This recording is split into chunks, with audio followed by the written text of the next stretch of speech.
지난주에 제가 여러분들 보고 감기 걸리지 말라고 근데 제가 걸려갖고 끙끙 앓았어요. 한 며칠.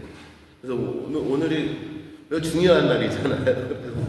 막 감기 걸려갖고 몸살에 걸려갖고 막 끙끙 앓면서 야 큰일 났다. 오늘 아침 강의인데. 그래서 어저께 밤에도 약을 먹고 막 잤는데 막 못 일어날까봐 오늘 걱정 많이 했는데 다행히 그래도 약 먹고 힘을 얻어서 오늘 이렇게 또 설 수 있었습니다. 참 사람이 참 약해요. 예. 여러분들도 환절기 감기 조심하시고요. 한번 이렇게 한번 이렇게 계절 넘어가는 과정에 저도 몸이 한 번씩 아픈데 여러분들도 항상 조심하시고 오늘 준비한 마더 데레사 성녀에 대해서 짧은 시간이지만 함께 나누도록 하겠습니다. 그래서 감기 기운 때문에 제 목소리가 좀 둔탁해져. 다 같이 성모선으로 함께 해주셨으면 좋겠습니다. 성부와 성자와 성령의 이름으로 다 같이 해주세요. 은총이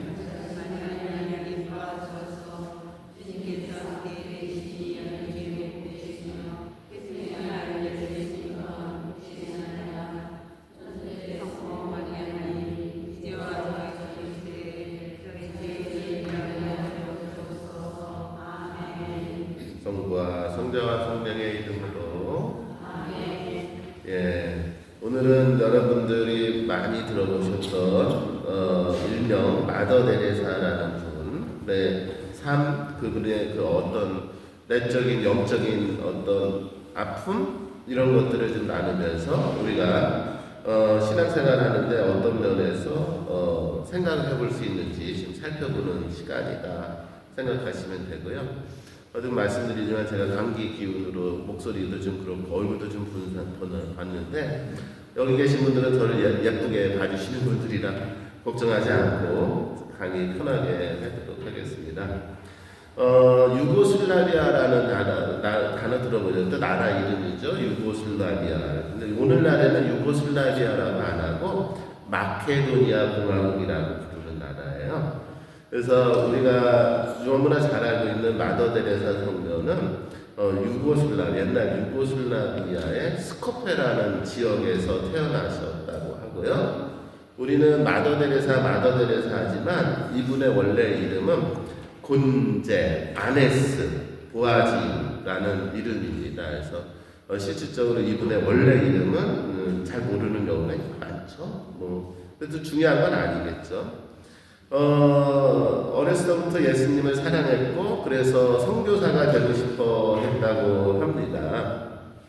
아마 이 양반의 삶에서 많은 영향을 미쳤던 성녀가 소아데레사 성녀였던 것 같아요. 그래서 나중에 이 양반이 스스로 자신의 그 수도명을 선택할 때 소아데레사 성녀의 이름을 따라서 자기를 데레사라고 부른 거예요. 그러니까는 같은 가르멜 수도에 속하지는 않지만 이분은 아마 신앙생활하면서 소아데레사 성녀에게 굉장히 많은 영감을 받은 그런 분이었던 것 같고 다행히 우리가 이 강의에서도 소아데레사 성녀에 대해서도 강의했었죠. 아주 보잘것없고 작지만 그 작음을 통해서 하느님을 사랑했던 그 모습이 아직 지금도 이렇게 많이 떠오르는데요. 여하튼 그래서 이제 그분의 영향을 받아서 선교사가 되고 싶다라고 생각을 하고 그래서 이제 18살경에 조숙했던 것 같아요. 18살경에 아일랜드라는 곳에 가서 이제 그 선교 수녀가 되기 위해서 로렌토 수녀원이라는 곳에 입회를 해요. 그래서 우리는 마더 데레사 성녀 하면은 보통 사랑의 선교 수녀회 이렇게 개념을 잡지만 원래 이분의 시작점은 로렌토 수녀회였어요. 이곳은 교육을 통해서 세상에 선교하는 교육 지향 공동체예요. 우리나라에도 이런 공동체가 있죠. 서강대학교 아시죠? 서강대학교가 그 예수회라는 수도회가 선교를 하기 위해서 세운 학교잖아요. 이런 식으로 이제 교육을 하기 위한 그런 공동체죠. 그러니까 공부도 잘했겠죠. 왜냐면은 그 정도 다른 사람을 가르치려면 교사가 돼야 되니까는 열심히 공부해서 이 수녀에 입회를 하게 되죠. 그래서 이제 입회해갖고 활동을 하는 과정에서 이제 선교하는 공동체니까는 어떻게 해요? 각 나라로 파견이 됐겠죠. 제가 옛날에 그 외방 선교의 형제들 중에 몇 명, 영성지도 한 형제들 중에 신부가 돼갖고 지금 파푸아뉴기니아 가갖고 선교하는 젊은 친구들이 있거든요. 참 그 사람들 참 대단한 것 같아요. 이 우리나라가 아니라 굉장히 어려운 곳에 나가서 그들과 함께 살아가면서 고생하면서 지금도 선교에 열심히인 그런 사제들, 수도자들이 많이 있죠. 지금도. 이런 상태에서 이 양반이 간 곳이 어디냐면은 여러분들이 잘 알고 있는 인도의 캘커타라는 도시에 이제 파견이 된 거예요. 근데 이제 이 캘커타라는 도시에 파견됐는데 이제 그곳에서 바로 이 양반이 자신의 소명을 찾은 건 아니고 거기서 이제 교육을 하는 수녀이니까 이제 학교 같은 거 수도회 안에서 이제 학생들을 가르치는 그런 일을 하고 있었던 것이죠. 그렇게 이제 활동을 하고 있었던 거예요. 근데 여러분들 알다시피 인도라는 나라도 그렇고 동남아시아 쪽이 이 빈부격차 굉장히 큰 거 아시죠? 빈부격차가. 그러니까는 아마 로렌토 수녀원에 처음에 입회해서 인도에 갔을 적에는 그렇게 가난한 사람들을 대상으로 하는 그런 활동은 아니었던 것 같아요. 그러니까는 주로 부유층의 대상으로 하는 선교를 했던 것 같아요. 교육을 하니까 가난한 이들은 지금도 교육을 못 받는 사람들이 많아요. 우리나라는 교육을 지금은 못 받아? 그럴 수 있어 이런 생각이 들지만 지금도 가난한 나라에서는 제대로 교육을 못 받는 사람들이 굉장히 많이 있는데 처음에는 이제 주로 이제 그래도 좀 먹고 살 만한 사람 대상으로 해서 선교하면서 이렇게 지내다가 대략 한 3년 정도 지나고 나서 아마 이 양반이 뭔가 변화가 생긴 거죠. 어떤 변화였냐면은 이 양반이 이제 그 활동하다가 이제 빈민가라는 데를 처음 갔던 것 같아요. 빈민가. 그러니까는 빈민가라는 곳을 이렇게 처음에 갔는데 이게 겉으로 보기에는 인도도 잘 사는 사람은 굉장히 화려하게 잘 사는데 빈민가는 잘 안 보이잖아요. 그러니까는 이제 빈민가 쪽을 갔는데 길거리에 막 사람들이 누워서 자고 있고 죽어가고 있고 버려진 아이들도 있고 막 이런 모습을 본 거죠. 이런 모습을 보면서 이제 그들을 보면서 내가 뭐 하고 있지? 이런 생각이 든 거예요. 내가 이 선교사가 돼서 세상을 위해서 열심히 살려고 수녀가 됐는데 정말로 내가 돌봐야 될 사람들은 내가 돌보지 않고 내가 편안하게 살았구나 뭐 이런 것들이 생긴 거죠. 이상한 사람이죠. 그래서 이제 그러면은 이제 나도 이제 즉 내 눈에는 보이지 않았지만 이 세상에 소외되어 있는 저들을 위해 살아야겠다라는 생각을 가진 거예요. 이때 이제 이 생각이 일종의 이제 이분이 세상에 알려지게 된 계기가 되는 소명이 되는 거죠. 사실상으로. 그래서 이제 이 양반이 이제 그들을 위해 살아야겠다라고 하면서 이제 이것을 이제 소명을 이루려면 어떻게 해야 돼요? 장상한테 허락을 받아야 되겠죠?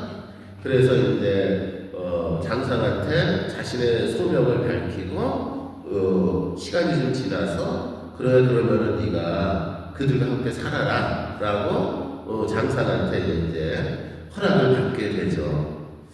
허락을 받고 나서 어떻게 해줄까요? 이거는 공동체의 소명이에요? 자신 개인의 소명이에요?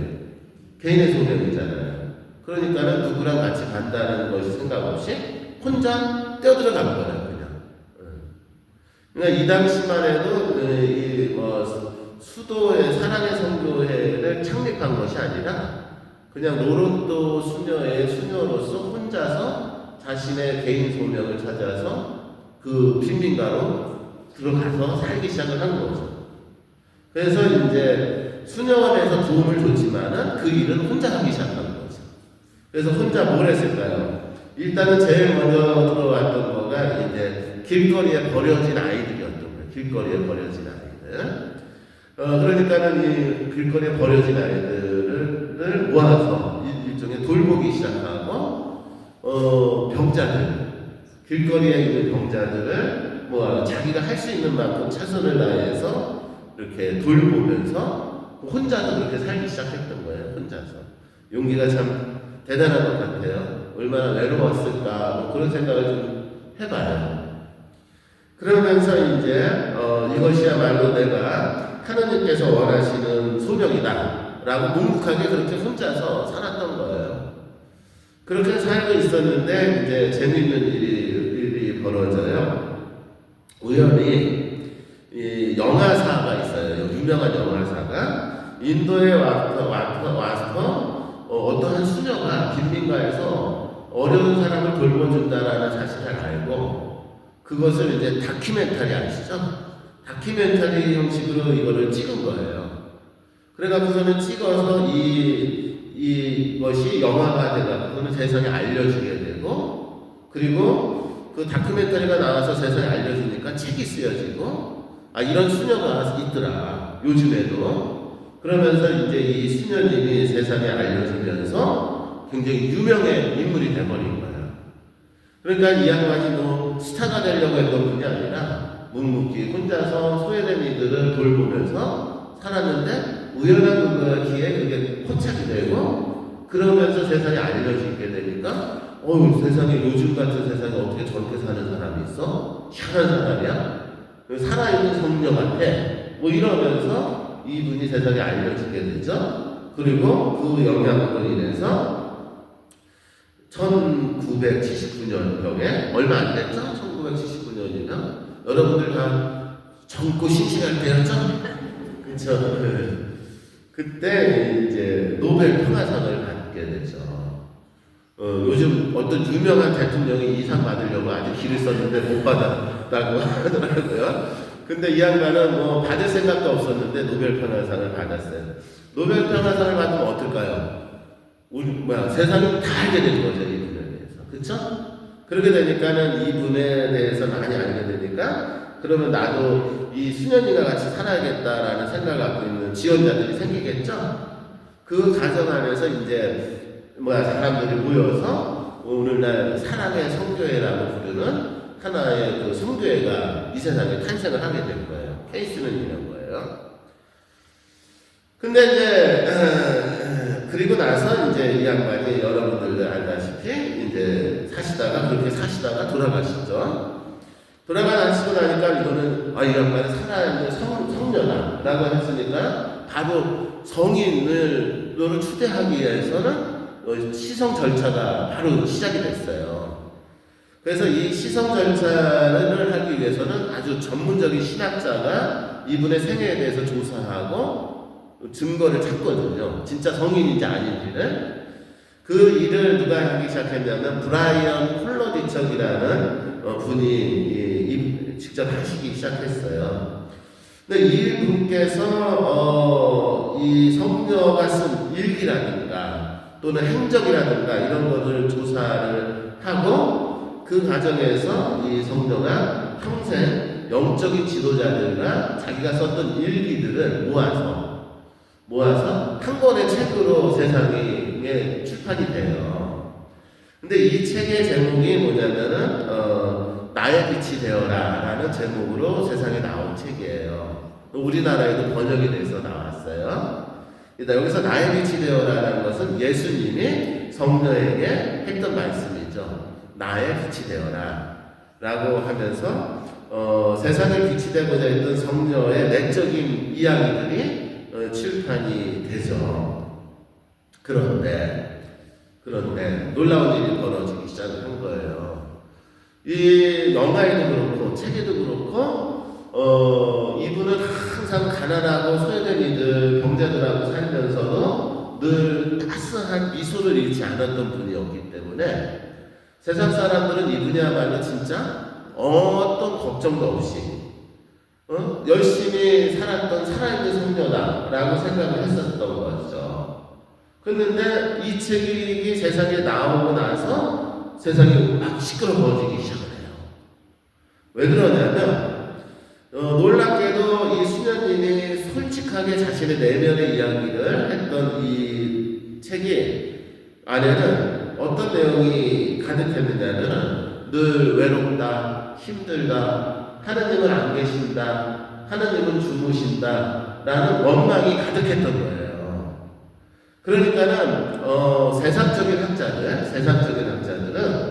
이 책을 보면서 봐라, 너희들이 가톨릭이 살아있는 성녀라고 불리는 이 사람의 쓴 일기를 봐라. 여기 보면은 이 사람이 뭐라고 하냐면 하느님은 안 계신다 라고 얘기하지 않냐. 그러니까는 하느님이라는 존재는 없다 라고 주장을 하기 시작하면서 이 성녀는 일종의 겉으로는 봉사를 하는 착한 천사와 같은 삶을 살았지만 속으로는 늘 불평과 불명 속에서 살았던 이중적인 그런 인물이다 라고 세상의 학자들이 막 주장을 하면서 이 성녀를 깎아내리기 시작을 한 것이죠.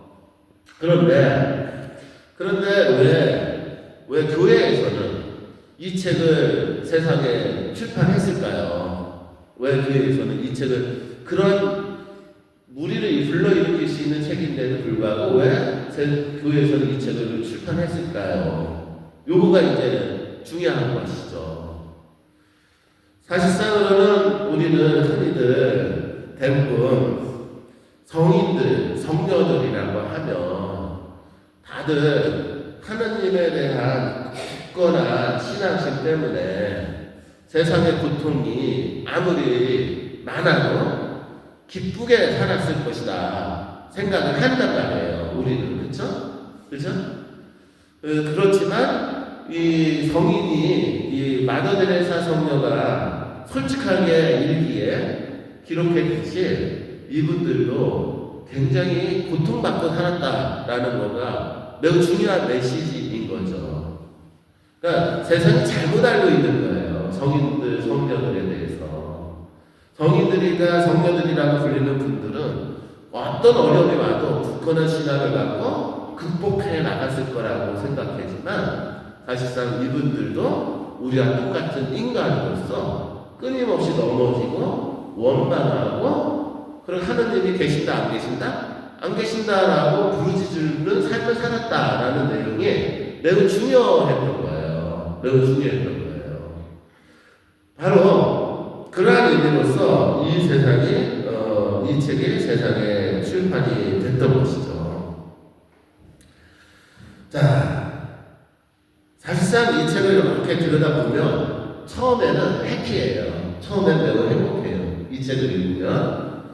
보통 처음에는 어디서부터 시작하냐면 로렌도 수녀원에 입회하면서 선교사로서 살기 시작했던 그때 모습부터 나오기 시작을 해요. 이때는 아주 열정이 있었고, 그리고 내가 세상에 어려운 사람들을 위해서 열심히 살아야겠다라는 그런 힘도 있었고, 그리고 그런 희망 속에서 살아가고 있었고, 그렇기 때문에 이때의 그 글을 읽으면은 기쁘다, 행복하다, 이런 내용이 중심이에요. 초기에는. 그런데 아까도 말씀드렸지만, 이 양반이 길거리에서 소외받은 이들을 만나고 나서 그들과 함께 살기로 결정하고 혼자 살기 시작했다고 그랬잖아요. 그때부터는 글이 완전히 팍 하고 바뀌어요. 그때부터는 아까도 말씀드렸지만 말 그대로 굉장히 힘들다, 어렵다, 이 얘기가 계속되는데 이 얘기가 몇 년 동안 지속되냐면 돌아가실 때까지 지속돼요. 그러니까 이게 이제 아주 매우 중요한 메시지예요. 매우 중요한 메시지. 여러분들 누구나 처음에 시작할 적에는 잘 몰라요. 그 실체를 잘 몰라서 매우 기쁘고 행복해하죠. 뭐 예를 들어서 이렇게 비유하면은 욕 먹을지 모르는데 결혼 생활도 그런 것 같아요, 그렇죠? 결혼하기 전에 얼마나 설레요, 그렇죠? 예? 와, 내가 저 사람하고 살면은 내가 평생 행복할 것 같고 모든 걸 다 이룰 것 같고 그냥 결혼해갖고 몇 년 걸려요? 여러분 그 환상이 깨지는데 예? 아직도 그 설레는 분들이 있긴 있다 그러더라고요. 가끔가다 제가 이렇게 얘기하면 어떤 분이 오셔가지고 저는 결혼 생활 40년 했는데 아직도 설레요 이런 얘기 하시는 분이 있는데 참 부러운 분인데 예, 저 같은 경우에는 뭐 1년 안에 그 환상이 깨졌어요. 결혼에 환상이. 그만큼 이 현실이라는 세계에 들어오면은 이 겪어야 되는 일들이 너무 많기 때문에 굉장히 고통스럽고 순간순간 넘어야 되는 것들이 굉장히 많잖아요.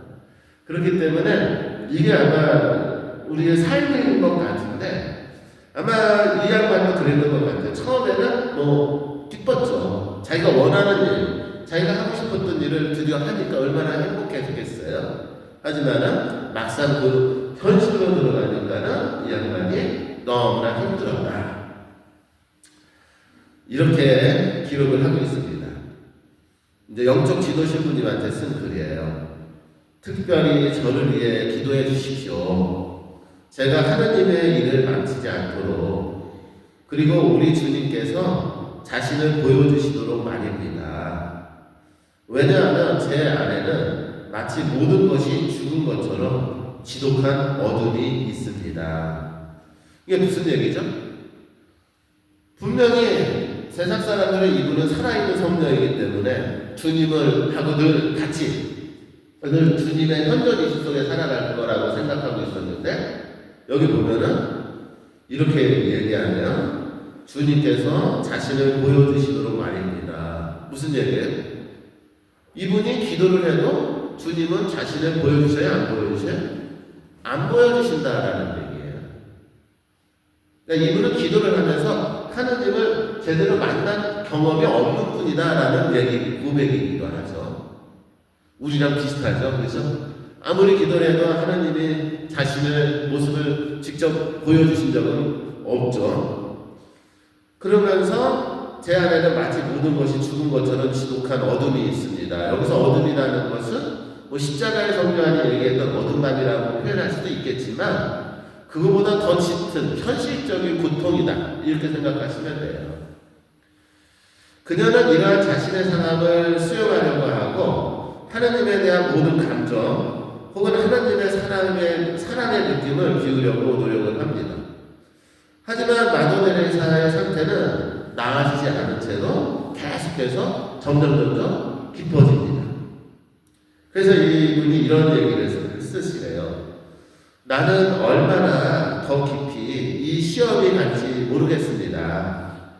얼마나 많은 고통과 고뇌를 그것이 내게 가져올지 이것은 더 이상 나를 괴롭히지 않습니다. 그러니까 무슨 얘기냐면 고통이 저거에 너무 많아. 너무 많아. 그래서 너무나 이 고통이 많기 때문에 이 양반이 뭐라고 얘기하냐면 이것을 하느님이 나한테 주시는 시험 아닌가? 이런 식으로 생각을 하면서 이 고통 속에 살아가는 그 모습을 보여주죠. 자, 그러면 이제 피상적인 얘기 그만하고 마더네레사가 겪은 고통은 뭐였을 것 같으세요? 현실적인 고통이에요. 굉장히 현실적인 고통.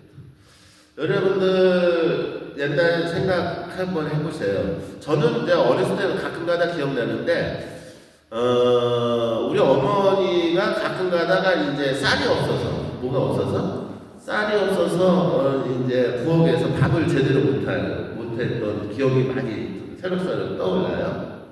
그리고 이제 저도 나이는 많지 않지만 어렸을 때 늘 아버지가 오기를 기다렸던 거가 기억이 나요. 왜냐하면은 아버지가 밖에 나가서 일을 해서 돈을 벌어와야지만 이제 그러면은 이제 심부름을 가죠. 어디로 가요? 제일 먼저 연탄 사러 가죠. 옛날 연탄 사는 기억나세요? 연탄을 이렇게 이렇게 하나 사고 갖고 오죠. 이게 새끼집에 가서 사갖고 오면은 어머니가 그 주인 집에 가서는 불을 빌려서 드디어 연탄에 불을 붙이죠. 그러면은 이제 뭐예요? 밥을 먹을 수 있죠. 그쵸? 그래갖고서는 이제 아버지가 오기를 늘 밤이며 기다렸고, 아버지가 오면 연탄 사갖고 오고, 그럼 그걸로 불을 붙여서 밥을 하면은 그때 이제 한 끼 저녁을 먹었었던 거죠. 기억이, 죄송해요. 저만 그러면 저는 이 기억이 생생하거든요. 그래서 늘 요즘 같은 경우에는 요즘 아이들은 이해할 수 없는 거지만 사실상으로 집에 먹을 거는 없었던 거죠. 그래서 늘 배고팠고, 그런데 아버지가 돈을 못 벌어오면은 이제 연탄도 못 사고 그날 밤 춥게 자고 제대로 막 먹지 못하고 그러니까는 그 밀가루 우리 배고파졌잖아요. 아니구나, 저만 사는 거예요. 그래서 저는 이제 우리 어머니가 성당 다니게 된 이유가 밀가루 배고파듣기 위해서 성당 다녔거든요. 그래서 밀가루 신자라고 들어보셨어요? 못 들어봤구나. 여기 다 부자였어요. 그래서 우리 어머니 밀가루 신자였어요. 그래서 성당에 나가면은 밀가루를 배급받아서 그러니까 쌀이 귀하니까 밀가루로 그 하루를 때웠던 그런 어린 시절을 저는 기억을 하거든요. 그때 우리 어머니 마음은 어땠을까라는 생각을 가끔가다 해요. 그때 어머니는 마치 긴 터널을 걷는 듯 했을 것 같다. 개인의 문제가 아니라 그 당시에는 그 시대에는 많은 사람들이 그렇게 살았고 힘들게 살아왔던 시대였죠. 자, 이런 얘기를 왜 하냐면 마더 테레사의 그 고통은 현실적이었어요. 자, 보세요. 내가 신앙인이지만 하나님이 계시고 하나님이 사랑인 걸 알아요. 근데 길거리에 나갔어요. 길거리에 나갔더니 어떤 조그만 꼬마 아이가 부모로부터 버림받아서 굶고 있어요. 그 모습을 보면서 하나님이 계시다라고 느낄까요?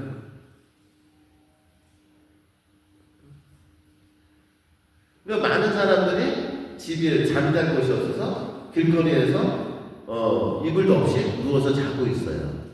그러다 보니까는 위생이 안 좋죠. 위생이 안 좋으니까 병이 들어가고 시름시름 앓고 있어요. 그냥 감기 걸리면은 우리나라 사람들 쉽게 감기약 하나 구해서 먹으면은 며칠 아니면 나아요. 근데 그쪽은 감기가 걸려도 그 사람들이 먹을 약이 없어요. 그런 사람들이 지천에 널려 있어요. 그러다가 길거리에서 죽어가는 사람도 보는 거죠. 그랬을 적에 마더 테레사가 그 죽어가는 사람을 보면 어떻게 했을까요? 데리고 어디 병원에 갈 수가 없는 거예요. 그 나라는. 그러니까는 어떻게 해요? 마더 테레사는 죽어가는 사람이 있으면은 그 옆에서 그 사람이 죽는 순간까지 부둥켜 안고 눈물로 밤을 지새웠대요. 그것이 마더 테레사가 할 수밖에 없었던 일이라는 거죠. 그러니 이 성녀에게 이 세상은 뭐로 보였을까요? 고통으로 보이겠죠. 그렇죠? 그랬을 적에 마더 테레사가 기도를 안 했을까요? 얼마나 많이 했겠어요. 하나님, 이 불쌍한 사람들을 도와주십시오.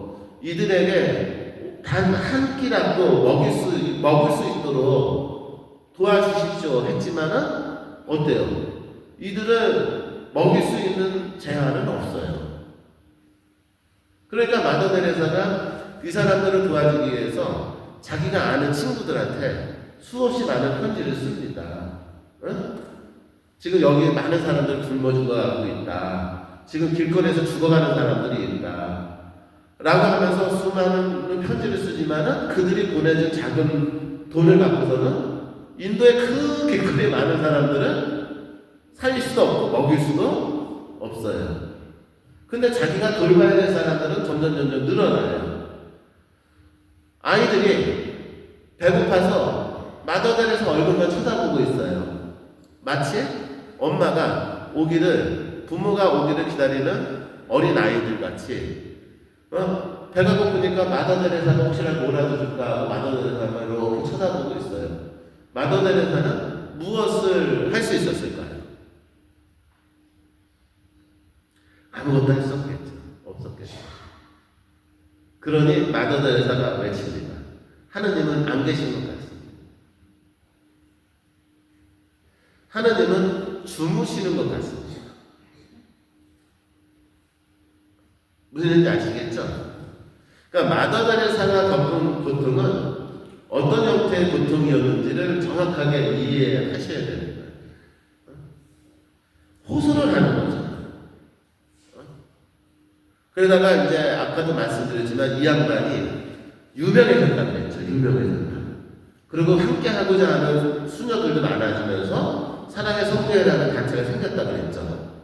그러니까는 곳곳에서 많이 지원을 하긴 했죠. 근데 굉장히 유명한 일화가 있어요. NGO라는 단체 들어보셨죠? 뭐 요즘도 TV 같은 데 보면은 NGO 단체에서 어떤 아이가 지금 이런 상황에 있으리라 10,000원씩 후원해 주십시오. 이런 걸 많이 보잖아요. 마더데레에서 이렇게 어려운 사람들을 위해서 그렇게 헌신하고 사니까 국제적인 NGO 단체가 마더데레사한테 옵니다. 다가와서 우리가 도와주겠습니다. 라고 했어요. 근데 마더데레사는 거절했대요. 그 왜 거절했을 것 같으세요? 그들의 도움을 받으면 더 많이 굶주린 아이들을 도와줄 수 있고 더 어려운 사람들을 경제적으로 후원할 수 있는데 왜 마더데레사는 그 국제적인 NGO 단체의 도움을 거부했을까요? 마더데레사를 도와주겠다고 NGO 단체가 초청을 했대요.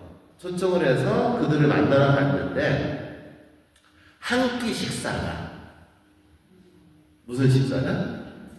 그러니까 국제적인 구조를 도와준다는 그 NGO 단체들의 사람들의 한 끼 식사가 인도의 길거리에 있는 사람 한 달 먹을 양을 먹는다는 걸 본 거예요. 그러니까 마더데레사가 무엇을 만져? 위선을 놨어요. 위선을. 즉 자기들은 불쌍한 사람들을 도와준다라고 하면서 단체를 꾸며서 운영을 하지만 실질적으로 자기들은 그런 명목으로 굉장히 부유하게 산다라는 것을 본 거예요. 마더데레사가. 그러면서 그런 위선이라면 하느님이 원하시는 것이 아니다 하고 과감하게 거절합니다. NGO를 욕하는 게 아니에요. 무슨지 아시겠어요? 마더데레사가 보는 시선을 느끼시라는 거죠. 정말로 필요한 것은 그러한 국제적인 기구를 통해서 불쌍한 사람들을 도와주는 것인지 아니면은 그들과 함께 하는 것인지에 대한 질문을 마더데레사는 던진 거예요. 마더데레사는 사실상으로는 겉으로는 그들을 도와준다고 하지만 정말로 투실하지 않고 정말로 가난한 이들과 같은 선상에서 같이 힘들어하지 않으면서 그러면서 자선이랍시고 던지는 돈 몇 푼이 그렇게 이 세상 사람들한테 중요한 가치를 지닌다라고 판단하신 분이 아니에요. 결국 마더데레사 선택은 세상적으로 보면 어리석은 선택입니다. 하지만 그리스도인이 어디에 있어야 하는지를 보여주는 모습이죠. 또 예수님이 선택한 그리스도인의 참 모습이 어디에 속해 있는지를 알려주는 모습인 것이죠. 물론 그렇게 다 살 수가 없어요. 하지만 마더데레사는 자신의 소명을 그렇게 받아들였죠. 그리고 나서 이 양반은 그런 늘 현실적인 고통 속에서 살아왔던 거죠. 그런데 놀라운 것은 그것을 받아들인다는 거예요. 뭐 한다고요? 받아들인다. 그래서 이분이 성령인데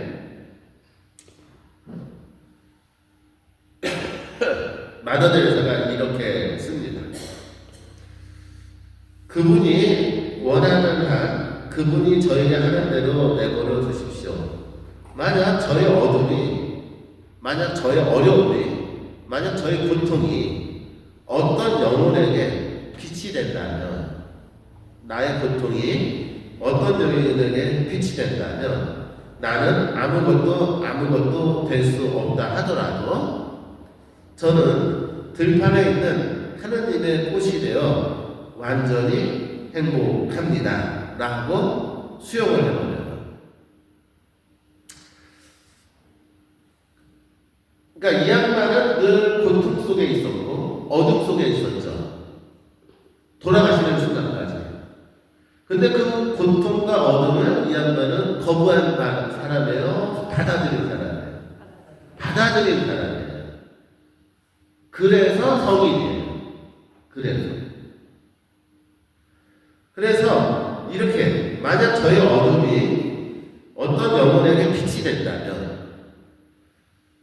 그렇다면은 행복합니다 라고 하면서 자신이 현실적으로 그들과 함께 살아가면서 겪는 고통을 수용함으로 인해서 이 세상에서 하느님이 참으로 계시다, 참 그리스도인이 있다라는 것을 증명한 케이스가 마더데레사인 거죠. 그러니까 이분이 성인이 된 이유는 성인이 돼서 이 양반이 무슨 훌륭한 활동을 해서 성인이 됐다라기보다는 바로 이런 측면 때문에 성인으로 추대를 하게 돼요, 교회에서. 그래서 이분을 우리는 어둠의 성녀 또는 고통의 성녀라고 부르죠. 학문적으로 우리는 이분이 겪은 고통을 십자가의 성녀안이 얘기했던 어둠밤에 비유해서 분석해 볼 수 있어요. 그리고 이러한 논문들도 굉장히 많이 있죠. 또 그렇지만 꼭 일치하진 않아요. 근데 제가 보기에는 십자가의 성령이 얘기하는 어둠밤하고 일치하는 부분도 있지만 마더데레서의 어둠밤은 좀 격이 다른 것 같아요. 마더데레서의 어둠밤은 굉장히 현실적인 어둠밤인 것 같아요. 단순하게 영적이다라는 영역으로 표현할 수 없는 어둠밤인 것 같아요. 아까도 말씀드렸지만 지금 현실적으로 고통받는 이들이 있다. 그들과 함께 살아간다. 그러다 보면은 고통을 받아들일 수밖에 없다. 이해했죠? 이런 측면의 어둠감이 더 강한 것 같아요. 그래서 학자들은 흔히들 십자가의 성묘안의 어둠감하고 비교해서 많이들 얘기할 수 있고 저도 얘기할 수 있지만은 그렇게 공부를 그렇게 비교하다 보면은 좀 맞지 않는 그런 측면이 있어서 저는 이렇게 얘기하는 케이스입니다. 그러면서 이분이 했던 말들이 저는 지금도 제 삶에서 하나의 지침이 되어서 있고 사실상 저도 매일 살아가면서 이렇게 힘들고 어려울 때마다 하나님한테 던지는 질문이 있어요. 하나님은 왜 저를 이렇게 자꾸 어려운 길로 유도하십니까? 저 힘듭니다. 이렇게 얘기할 때가 있는데 그럴 때마다 계속해서 제가 하고 있는 이 일을 하게 하는 아주 중요한 말씀들이 몇 군데 있어요. 그래서 소개를 해드릴게요. 이분이 이렇게 얘기를 하시네요. 지옥에서 끊임없는 고통에 시달리는 이들은 하느님을 잃었기 때문입니다. 그러니까는 요즘 11월 위령성월이죠. 위령성월이 되면 우리가 항상 죽은 영혼들을 위해 기도하죠. 왜 기도해야 되죠?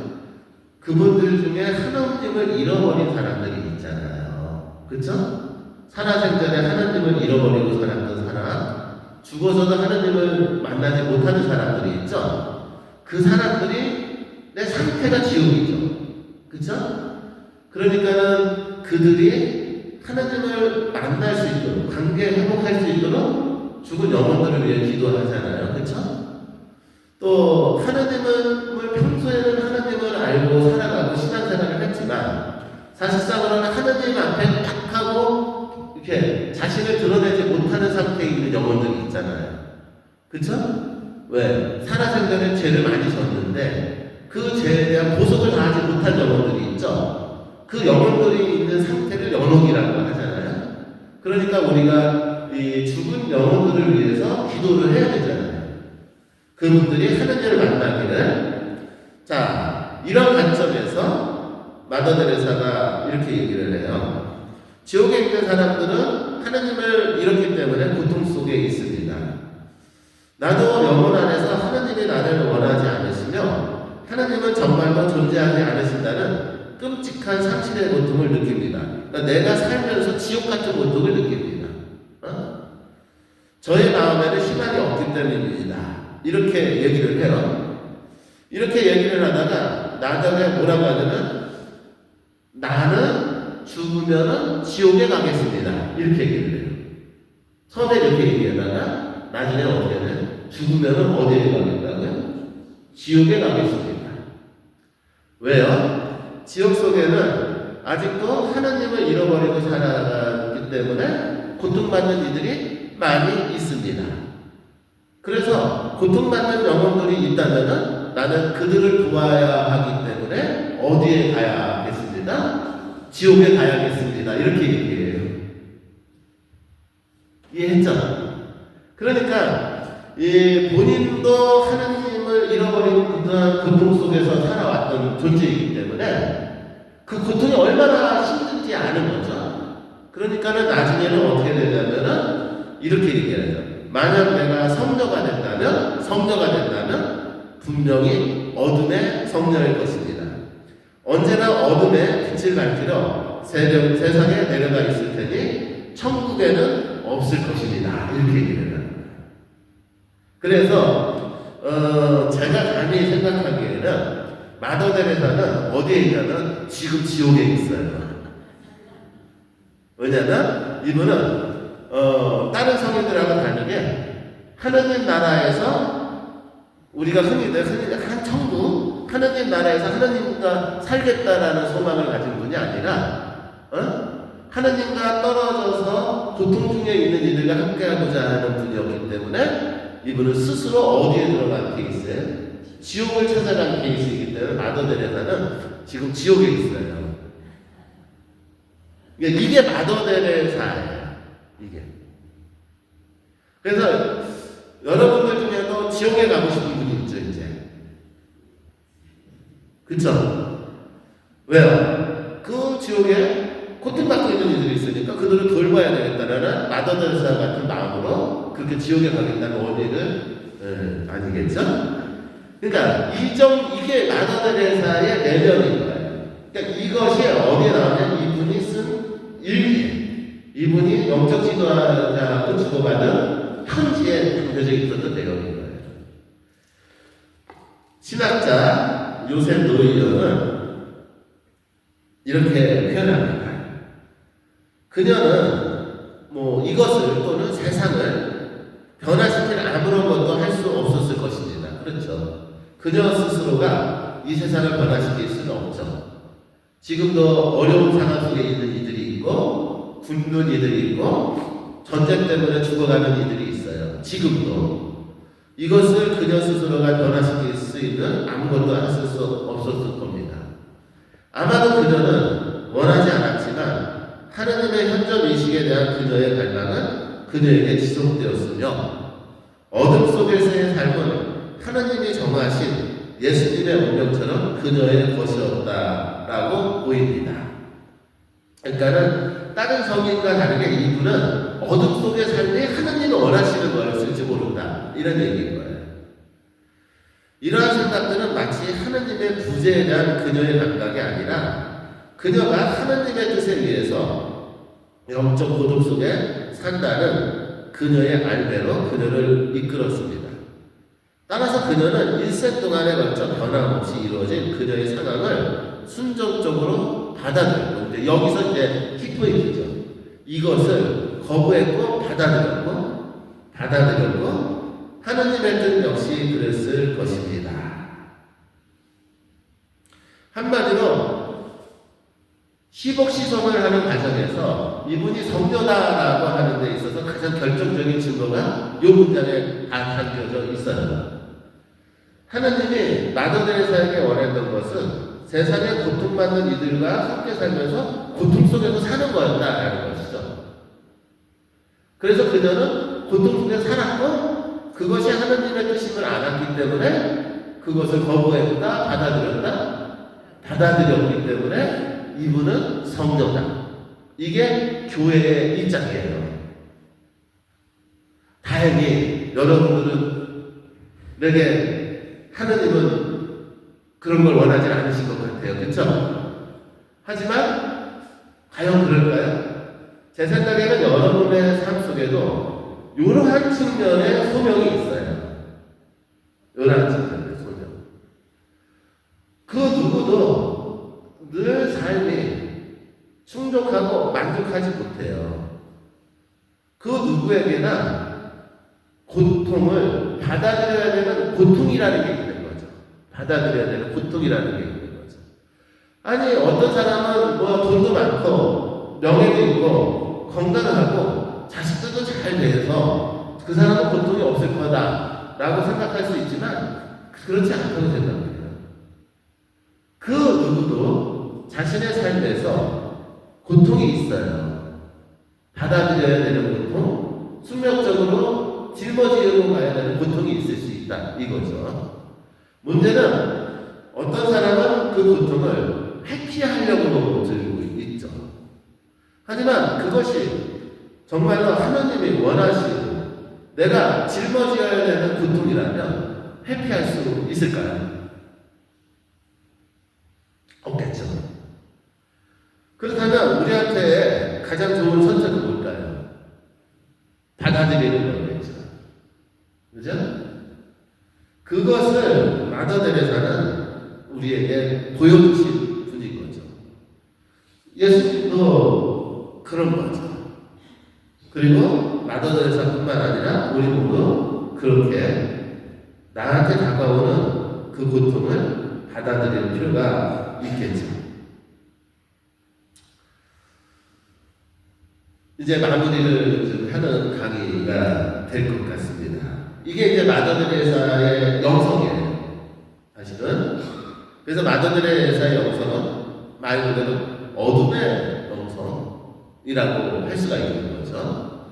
그러면 이 어둠의 영성은 우리한테 어떤 메시지를 줄까요?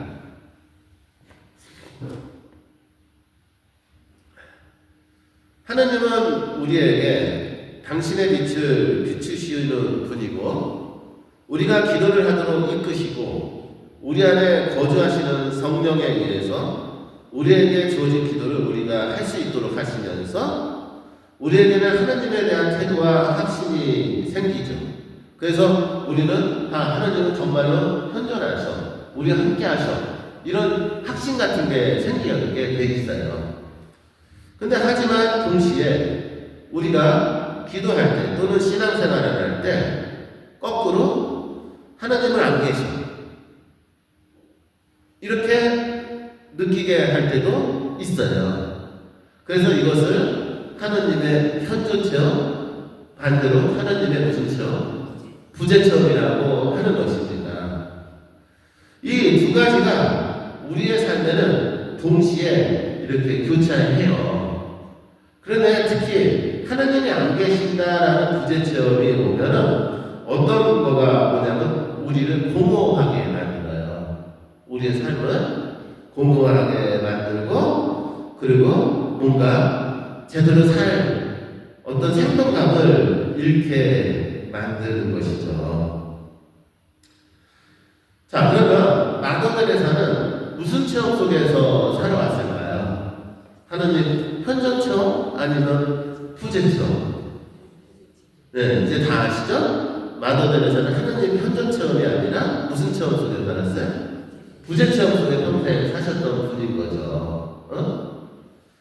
자, 그런데 놀랍지 않아요? 이 양반은 하나님이 안 계신다, 하나님은 맨날 주무신다 라고 늘 그렇게 하나님이 안 계신 부재 체험 속에 살아왔는데 이분은 뭐예요? 가장 하나님 닮은 삶을 살죠. 그죠? 근데 어떤 사람은 하나님 속에 살면서 하나님으로부터 가장 먼 삶을 사는 사람도 있어요. 그러니까 중요한 게 뭐예요, 지금? 하나님이 늘 나와 함께 계신다는 현존 체험이 중요해요? 하나님이 안 계신다는 구조 체험이 중요해요? 둘 다 아니죠. 이해했잖아요. 이게 이제 오늘 강의에서 가장 중요한 거거든요. 어떤 사람은 기도를 할 때마다 오늘 하나님으로부터 은총받아서 아주 기분이 좋았어. 하나님이 나와 함께 늘 계신 것 같아. 늘 기뻤어. 이런 체험 속에 살아가는 사람이 있고, 어떤 사람은 그렇지 않은 체험 속에 살아가는 사람이 있어요. 근데 신학자들이 뭐라 그러는지 아세요? 부재 체험은 현존 체험이고 현존 체험은 부재 체험이라는 거예요. 둘 다 하나님 체험이라는 거예요. 이해했죠? 그러면 왜 이 두 가지가 다 하나님 체험인가? 하나님은 이 사람을 현존 체험을 통해서 당신을 이끌기도 하지만 무슨 체험을 통해서? 부재 체험을 통해서도 당신에게 이끌기도 하는 분이기 때문이다라는 거예요. 그러니까 하나님한테는 현존이든 부재든 다 같은 사람인 거예요. 근데 사람들마다 어떤 사람은 무슨 체험 속에서? 현존 체험 속에서, 어떤 사람은 무슨 체험 속에서? 부재 체험을 하고 있을 뿐이라는 것이죠. 마더네레사의 체험을 부정적으로 언어로 표현하면 그녀의 체험은 심신을 약화시키고 한 사람의 확실성을 약하게 하고 확신과 에너지를 빠져나게 하는 일종의 부재 체험, 의심의 체험이라고 생각할 수 있죠. 하지만 테레사의 체험은 결국 부재 체험, 의심의 체험이 아닙니다. 사실상 그녀는 미사 내내 자신이 신앙했던 것처럼 항상 역사적인 그리스도의 신앙과 예수님으로부터 흘러나오는 은총에 대하여 늘 확신을 갖고 있었다고 합니다. 그녀는 제2차 바티칸 공회 이전에 가톨릭 교회의 행정적인 절차를 의심하지 않았다라고 합니다. 이게 무슨 얘기예요? 살다 보면 교회가 세상에 제대로 응답하지 못한다라고 느낄 때가 있어요. 그렇죠? 제도 교회가 뭔가 어긋난 것 같다라고 느낄 때가 있어요. 그럼에도 불구하고 그 양반은 교회를 거부했어요? 신뢰했어요? 신뢰했다라는 것이에요. 그러니까 다시 얘기하면 세상에 교회가 그 어떤 역할을 하지 못하고 있고 교회가 제대로 응답하지 못하고 있다고 하더라도 마더네레사 성도는 뭐 하고 있었던 거예요? 그 교회를 뭐 했다고요? 신뢰했다라는 거예요. 하나님이 안 계신 상황 속에서도 하나님을 뭐 했다고요? 신뢰했다라는 것이죠. 그러니까 정말로 우리한테 중요한 것은 내가 부재 체험 속에 있든지 현존 체험 속에 있든지가 중요한 것이 아니라 우리한테 딱 하나가 있으면 된다는 거예요. 뭐죠? 오직 하나님에 대한 신뢰인 것이죠. 그 신뢰만을 간직한다라고 하면은 어떤 상황이 되든 간에 가장 하나님 닮은 사람으로서 이 세상을 살아갈 수 있다라는 얘기를 하고 있는 것이죠. 그러면 좀 더 구체적으로 우리가 이 세상을 살아가면서 겪는 아픔은 뭐가 있을까요? 이 얘기를 하면서 오늘 강의를 마무리하려고 합니다. 사실상으로 우리는 살아가면서 이 세상을 살아가면서 여러 가지 고통, 아픔, 어둠 마음을 겪게 되는데 단순히 기도할 때만 어둠 마음을 겪는 것이 아니라 세상에 활동하면서 여러 가지 어둠 마음을 겪게 돼요. 첫 번째, 우리가 활동하면서 겪는 어둠 마음. 우리가 아무 말도 아무것도 할 수 없는 어떤 고통이 있죠. 이거 마더네레사가 직접 겪은 거예요. 그렇죠? 우리가 아무 말도 아무것도 할 수 없는 고통이 있어요. 그렇죠? 여러분들 어제 오늘 뉴스 들으셨죠? 갑자기 그쪽 울산 쪽에서 뭐가 무너졌어. 지금 사람이 죽고 아직도 내몰려 있죠. 그 모습을 보면서 우리가 할 수 있는 것이 있다. 우리가 아무 말도 할 수 없고 우리가 어떤 행위도 할 수 없어서 가슴 아파할 수밖에 없는 고통이 있잖아요.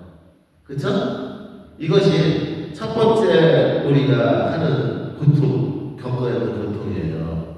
자, 이 고통 겪어야 될까요? 외면해야 될까요? 겪어야 되는 거죠. 그쵸? 맞죠? 왜요? 이 고통을 외면한다는 것은, 그죠? 삶을 외면하는 거고, 그들의 존재 가치를 외면하는 것이기 때문에, 우리는 그 기사를 볼 때마다 외면하기보다 함께 아파야겠죠. 그쵸? 자, 이 고통 중요할까요? 안 중요할까요? 매우 중요한 고통이에요. 그렇기 때문에 우리는 이 고통이라는 것이 우리의 영적인 삶이 매우 소중하다는 걸 잊지 말아야 하는 것이죠. 이거는 충분히 이해되시죠? 아마 마더 테레사는 평생 그런 고통 속에 살았던 것이 아닌가 생각을 하게 됩니다. 그 다음에 두 번째로 보는 고통이 있어요. 세상과 타인을 위해서 헌신적인 노력을 함에도 불구하고 내가 모함을 받거나 그 동기가 오해를 받아서 겪는 고통이 있어요. 이해했죠? 근데 이거는 매우 현실적으로 우리한테 다가오는 고통이죠. 이것도. 자, 여러분들 가끔가다 영상 상담을 하다 보면 여러분들이 저한테 호소하는 고통 중에 하나가 이거거든요. 내가 본당을 위해서, 내가 우리 본당의 누구를 위해서 열심히 노력했고 도와주려고 했는데도 불구하고 그것이 동기가 내가 그렇게 하는 행위에 대한 동기를 갖고 사람들이 뭐라고 추궁할 때가 있다. 나는 순수한데 이 사람들은 나를 모함을 해서 이상한 사람으로 만들었다. 그래서 나는 이 일을 더 이상 해야 될지 말아야 될지 모르겠다. 선생님 같으면 어떻게 하면 좋겠어요? 이렇게 상담하는 케이스가 꽤 많거든요. 그렇죠? 자, 이 고통 어떻게 해야 되죠? 외면해야 될까요? 역시 우리가 뭐 해야 되는 고통이죠? 수용해야 하는 고통이죠. 그죠? 만약 내가 순수한 동기를 갖고 봉사를 했는데 열심히 살았는데도 불구하고 그거에 대해서 다른 사람들이 나를 갖고 모함을 하고 그래서 여러 가지 이상한 소리가 들려서 그래서 나의 의도하고 상관없이 나의 선한 행위와 상관없이 내가 그 집단에서 완들을 당하고 고통을 겪는다라고 얘기를 했을 적에 그 고통이 너무나 무겁고 너무나 힘들어서 외면한다면 마더 테레사가 뭐라고 그러는 것 같으세요? 예수님이 뭐라고 그러나요? 아마 여러분들 답은 아실 거예요. 그런 고통이 있더라도 확신을 갖고 꿋꿋하게 가야 되는 거죠. 중요한 건 그 고통 속에서 그 길을 끊임없이 매진하기 위해서는 우리한테 굉장히 강한 힘이 필요하겠죠. 그 힘은 여러분들 우리한테 오지 않습니다. 우리가 그런 속에서도 그 길을 계속 가려고 하면 우리의 힘에서 오는 것이 아니라 제 체험에는 하나님이 그 길을 가게 하시긴 해요. 근데 하나님이 주시는 에너지는 뭐라 그럴까? 인간이 주는 에너지보다 좀 약해요. 근데 좀 지속적인 느낌은 있어요. 그래서 그렇게 하는 고통이 있죠. 역시 이 고통 우리가 수용해야 하는 고통이죠. 세 번째 고통이 있어요. 우리가 이 세상에서 부모로서 또 신앙인으로서 열심히 살아왔고 그렇게 살았어요. 그런데 어느 날 내가 그렇게 살아왔던 모든 삶의 가치가 무가치하게 되고 무시돼서 오는 고통이 있어요. 쉽게 말하면 나의 존재 가치가 아무것도 아닌 것 같은 그런 상태로 다가오는 고통이 있죠. 가장 비근한 예로 그런 경우도 있어요. 자식들이 이렇게 크고 나서 이제 부모 원망할 때 있어요. 부모 원망할 때. 이런 얘기할 때 굉장히 가슴 아프지 않아요? 엄마가 나한테 해준 게 뭐가 있어?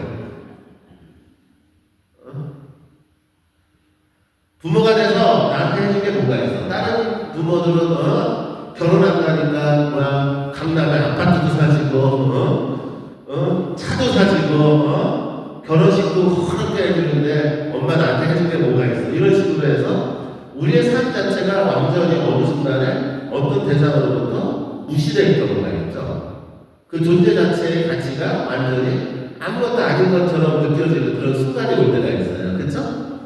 바로 이때도 우리에게 다가오는 고통이죠.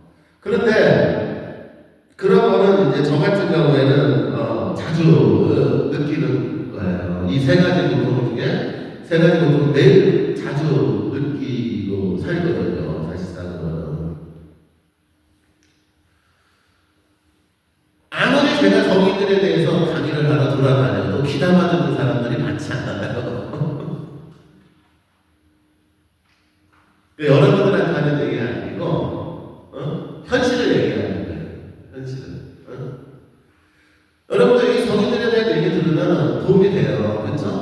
뭔가 얻어지는 것이 있어요. 이거 소중한 강의거든요. 사실상으로는. 근데 우리나라에서 저같이 성인들에 대해서 강의하고 돌아다니는 사람 저밖에 없어요. 근데 그 누구도 제가 하는 일에 대해서 제도적으로 도와주고 경례해주고 이러는 사람은 없어요. 다 이렇게 얘기해요. 네가 하고 싶어서 하는 거지. 그런 순간 저한테 어떤 생각이 나면 내가 여태까지 10몇 년을 이렇게 살아온 거가 세상이 몰라주고 아무도 그 가치를 못 알아준다는 얘기를 주니까 나는 인생을 잘못 사는 거 아닌가? 뭐 이런 생각을 하게 될 경우가 있어요. 사실상. 실질적으로 그렇고 그런데 더 힘든 거는 가까이 있는 사람이 몰라줄 때는 더 힘들어요. 그러니까 제 얘기를 하는 게 아니라 고통을 얘기하는 거예요. 그렇죠? 근데 하나님을 향해서 하나님의 말씀에 따라서 이 세상에 살아갈 적에 세상은 어떻게 평가할까요? 하나님이 말씀하신 대로 이 세상에서 살아가는 것은 세상적인 논리하고 전혀 다른 삶을 살게 하죠. 세상에서는 이렇게 얘기를 해요. 우리가 알다시피 이상한 사람 가까이 하지 마.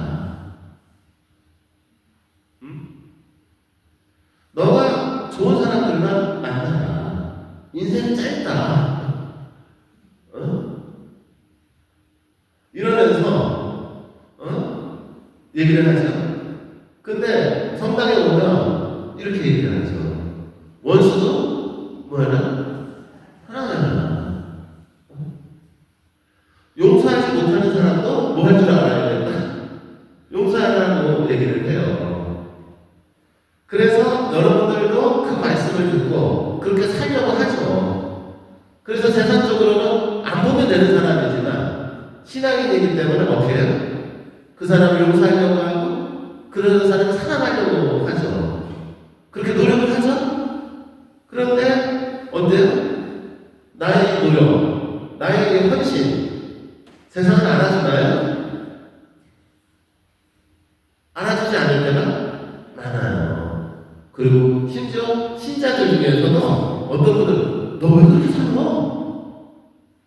세상적인 언어로 얘기할 때도 있죠. 그 순간 우리한테 엄청난 고통이 옵니다. 나는 나의 삶은 무가치했구나. 나는 아무런 존재 가치가 없었구나. 와 같은 고통이 다가옵니다.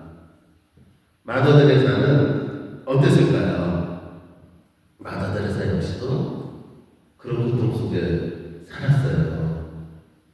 이 세 가지가 사실상으로 이 세상에서 살아가는 이들한테는 정말 감당하기 힘든 고통 중에 몇 가지 샘플링이 될 것 같아요. 근데 제 경험에는 신앙을 살아가는 가정 안에는 이 세 가지 고통이 늘 지속적으로 오는 것 같아요. 멈추지 않고 간헐적으로 끊임없이 오더라고요. 그랬을 적에 우리는 어떻게 해야 될까요? 그 대답을 마더 데레사는 우리한테 삶으로 보여주신 겁니다. 한나 허나드라는 분 아시죠? 한나 허나드라는 분이 쓴 책이 있죠. 높은 데서 사슴처럼이라는 책입니다. 제가 이 책을 매우 좋아해요. 왜냐하면 이 책이 우리의 삶, 영적인 여정의 하나의 모습을 잘 표현해주기 때문입니다. 이 책을 보면은 주인공이 있어요. 주인공의 이름이 두려움입니다. 자보라고요? 두려움. 그러니까 주인공의 이름이 두려움이에요. 두려움이 높은 곳으로 여행을 떠나려고 합니다. 여행을 하려고 하니까 어떻게 해야 될까요? 두려움과 같이 여행을 하는 동반자를 2명을 붙여줍니다. 너무 좋은 거죠? 여행을 혼자 하는 것보다 동반자가 있으면 너무 좋잖아요. 그렇죠? 그랬는데 놀랍게도 그 동반자의 이름은 한 명은 슬픔이고 또 한 명은 고통이었다고 합니다. 두려움이란 아이가 사람이 여행을 가는데 동반자가 생겼다고 합니다. 한 명은 뭐라고요? 슬픔이고 또 한 명은 고통이었다라고 합니다. 두려움은 자신과 함께할 동반자를 보고 하게 질립니다. 그렇지 않아도 늘 두려움 속에서 살아가고 있는데 어떻게 나의 인생 여정에 주어진 동반자가 슬픔과 고통이란 말인가? 너무나 잔인한 거 아닌가라고 생각했다고 하죠. 그리고 그 친구들을 나한테 보여준 하느님을 원망했다고 하죠. 그러나 시간이 흐르고 나서 인생을 살아보고 나서 두려움은 자신의 동반자 슬픔과 고통을 사랑하게 되었다고 합니다. 그녀가 즉 두려움이라는 그 여성이 안전하게 인생을 살아볼 수 있고 살아갈 수 있게 해준 이들은 다른 이들이 아니라 바로 슬픔과 누구였기 때문입니다. 고통이었기 때문이라고 합니다. 이게 한나 허나드가 쓴 책의 내용입니다. 예수님은 자신을 따르는 제자들에게 이렇게 말씀하셨습니다. 나를 따르려는 사람은 누구든지 자기를 버리고 제 십자가를 지고 따라야 한다. 제 목숨을 살리려고 하는 사람은 잃을 것이며 나를 위하여 제 목숨을 잃는 사람은 얻을 것이다. 정말 잘 들어두어라. 미랄 하나가 땅에 떨어져 죽지 않으면 한 알이 그대로 남아있고 죽으면 많은 열매를 맺는다. 누구든지 자기 목숨을 아끼는 사람은 잃을 것이며 이 세상에서 자기 목숨을 미워하는 사람은 목숨을 보존하며 영원히 살게 될 것이다. 저는 이 성경 말씀이 오늘날 우리에게 던진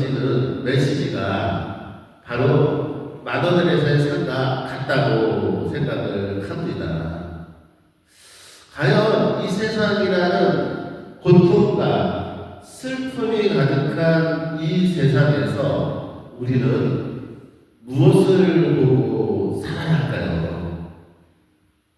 지금도 고통 중에 있고 슬픔 중에 있는 이들을 보면서 우리는 어떻게 살아야 할까요?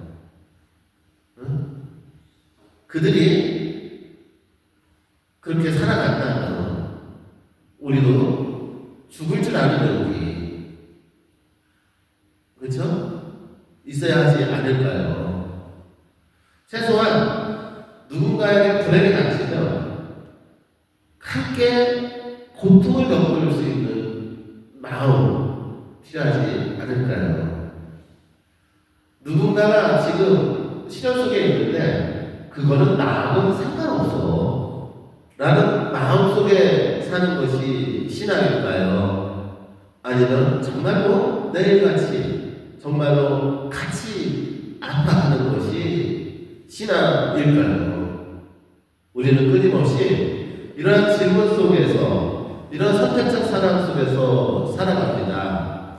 마더데레사는 불행하게도 잘못된 선택을 한 분인 것 같아요. 슬픔과 고통을 선택한 분이죠. 그분이 마더데레사입니다. 여러분들 보고 그렇게 살라는 것이 아니라 이렇게 사신 분이 있다라고 얘기를 하는 것이죠. 그리고 그 가치 있는 그 삶이 무가치한 것이 아니라 매우 소중한 가치가 있다라는 얘기를 오늘 드린 것 뿐이죠. 그래서 저는 마더데레사를 굉장히 존경해요. 그래서 저도 위기가 있잖아요. 그래서 저게 힘을 얻고 합니다. 왜? 이분이 그렇게 살았으면 나도 그래도 끝까지 한번 가볼 수 있지 않을까? 뭐 이런 생각을 갖고 이렇게 또 살아갑니다. 오늘 또 함께 얘기 들어주셔서 감사드리고요. 아마 이 수리동 본당신부님이 뚝심이 있으신 것 같아요. 그렇죠? 네, 굉장히 뚝심이 있으셔서 이렇게 신자분들이 많이 안 오면 저한테 연락하고 신자분들도 많지 않으니까 강의 그만하지 뭐 이렇게 얘기할 수 있는 분인데 그거하고 상관없이 계속 강의를 읽고 가시네요. 그렇죠? 그래서 저도 계속 또 나와요. 그렇죠? 예, 중요한 건 아까도 말씀드렸지만 신부님이 원하시는 것은 많다 적다의 문제는 아닌 것 같아요. 여기 오신 한 분 한 분에게 한 번에라도 지금 제가 하는 일이 또 본당 신부님을 통해서 이루어지는 이 일이 신앙생활에 자꾸만 도움이 된다면 아마 가치는 충분히 있을 거다 생각을 하면서 아주 저는 기쁜 마음으로 옵니다. 하지만 또 개인적으로는 좀 더 많았으면 좋겠어요. 그러나 그게 인간적인 마음이기에 그런 거 다 잊어먹고 또 다음 주에 올 거고요. 다음 주는 이번 학기 섹션의 마지막 헨리 나우맨에 대해서 강의를 하면서 벌써 이번 섹션을 마무리하게 됩니다. 여러분들 다음 주 세 번째 주에 또 함께 하는 시간 됐으면 좋겠고요. 고통과 슬픔이라는 것을 친구로 여기던 신앙을 증언했던 마더데레사와 같이 여러분들도 여러분들한테 다가오는 고통과 슬픔을 어떻게 상대할 것인지 좋은 영적인 지혜가 생겼길 바라면서 영광적으로 마치고자 합니다. 성부와 성자와 성령의 이름으로 다 같이 해주세요. 영광이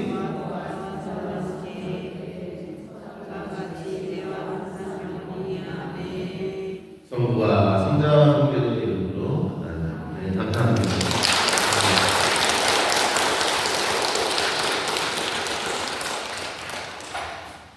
셋째 주에 오시는 거예요.